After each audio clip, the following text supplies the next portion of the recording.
আরেকটি ফ্যাসিবাদ বাংলাদেশে আসবে না, তার সকল নিশ্চয়তা, তার সকল রাস্তা আমরা বন্ধ করেই সামনের দিকে এগোবো। বিচার ব্যবস্থায়, নির্বাচন ব্যবস্থা ইত্যাদি বিষয়ে আমরা জাতীয় নাগরিক পার্টি বিশেষ গুরুত্ব দিচ্ছি। কারণ আমরা দেখেছি যে বিগত সময়ে আসলে আমাদের সংবিধান থেকে শুরু করে বিভিন্ন রাষ্ট্রীয় যে প্রতিষ্ঠান, সেই প্রতিষ্ঠানগুলোর দলীয়করণ করেছিল। আমাদের সংবিধানই এক ব্যক্তি কেন্দ্রিক একটি কাঠামোর বীজ বপন ছিল।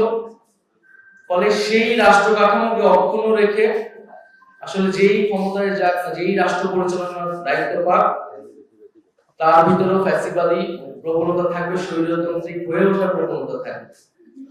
সেই জায়গায় রাষ্ট্রের মৌলিক সংস্কার, সেক্ষেত্রে আমরা সংবিধান, প্রধানমন্ত্রীর ক্ষমতা, বিচার ব্যবস্থা, নির্বাচন ব্যবস্থা ইত্যাদি বিষয়ে আমরা জাতীয় নাগরিক পার্টি বিশেষ গুরুত্ব দিচ্ছি।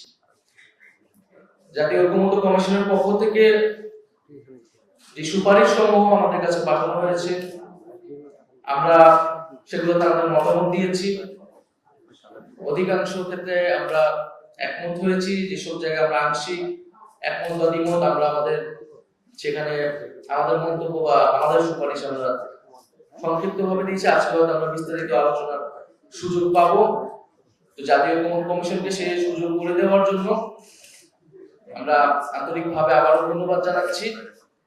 এবং আমরা মনে করি যে এবারে আমাদের যে সুযোগ তৈরি হয়েছে জাতির সামনে, এবং আমরা যে কথাটি বলছি যে জাতীয় ঐক্যমত্য আসলে প্রয়োজন, জুলাই সনদ প্রয়োজন, জাতির সামনে আমাদের সকলের সেই কমিটমেন্ট, সেই অঙ্গীকার রাখতে হবে যাতে আরেকটি স্বৈরতান্ত্রিক ব্যবস্থা, আরেকটি ফ্যাসিবাদ বাংলাদেশে আসবে না, তার সকল নিশ্চয়তা, তার সকল রাস্তা আমরা বন্ধ করেই সামনের দিকে এগোবো এবং একটি গণতান্ত্রিক সংবিধান, গণতান্ত্রিক রাষ্ট্র কাঠামো তৈরিতে আমরা সকলেই যার যার জায়গা থেকে কাজ করব।